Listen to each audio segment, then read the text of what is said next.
লোকসভা ভোটের আগে পঞ্চায়েত স্তরে বিপুল নিয়োগের জন্য বিজ্ঞপ্তি জারি করেছে নবান্ন। নির্মাণ সহায়ক থেকে শুরু করে ক্লার্ক বা ডেটা এন্ট্রি অপারেটরে মিলবে চাকরি। লিখিত পরীক্ষার মাধ্যমে যোগ্য প্রার্থীদের বেছে নেবে রাজ্য সরকার।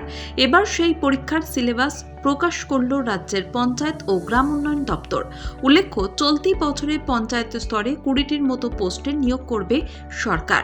রাজ্যে 20টি জেলায় গ্রাম পঞ্চায়েত, পঞ্চায়েত সমিতি ও জেলা পরিষদের শূন্য পদগুলিতে হবে চাকরি।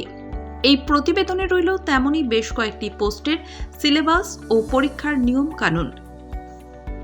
গ্রাম পঞ্চায়েত কর্মী, অষ্টম শ্রেণী উত্তীর্ণ যে কোনো ব্যক্তি এই পোস্টের জন্য আবেদন করতে পারবেন। এতে মোট 58 নম্বরের পরীক্ষা নেওয়া হবে। এর মধ্যে ইংরেজিতে 10, বাংলায় 13, গণিতে 10 ও সাধারণ জ্ঞানের 10 নম্বরের প্রশ্ন থাকবে। পরীক্ষায় পাশ করলে 15 নম্বরের ইন্টারভিউ দিতে হবে। 17,000 টাকা বেতন পাওয়া যাবে। নির্মাণ সহায়ক, সিভিল ইঞ্জিনিয়ারিং এর ডিপ্লোমা ডিগ্রি থাকলে এই পোস্টে আবেদন করা যাবে। পরীক্ষায় ইঞ্জিনিয়ারিং এর উপর 65 নম্বরের প্রশ্ন থাকবে। এছাড়া 13 নম্বরের ইংরেজি ও 7 নম্বরের সাধারণ জ্ঞান সংক্রান্ত প্রশ্নের উত্তর দিতে হবে। ইন্টারভিউতে থাকবে 15 নম্বর। নির্মাণ সহায়কে মাসে 28,900 টাকা মিলবে বেতন। গ্রাম সহায়ক, এই পোস্টে আবেদন করতে হলে যে কোনো স্বীকৃত বোর্ডের থেকে মাধ্যমিক বা সমতুল্য পরীক্ষায় উত্তীর্ণ হতে হবে।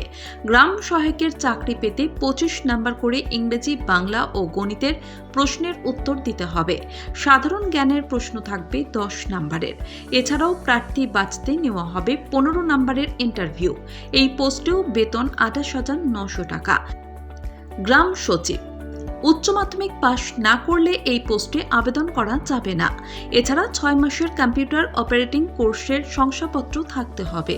গ্রাম সচিবের পরীক্ষাতেও 25 নম্বর করে ইংরেজি, বাংলা ও গণিত থেকে প্রশ্ন করা হবে। 10 নম্বর থাকবে সাধারণ জ্ঞানের উপর। ইন্টারভিউ হবে 15 নম্বরের। এতে বেতন 22,700 টাকা থেকে শুরু হবে বলে জানিয়েছে রাজ্য।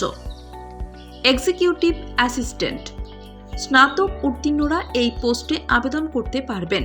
থাকতে হবে কম্পিউটার অ্যাপ্লিকেশন বা কম্পিউটার সায়েন্সের ডিপ্লোমা ডিগ্রি। এই পোস্টের নিয়োগ পরীক্ষায় নাম্বার বিভাজন গ্রাম সচিব ও গ্রাম সহায়কের মতো।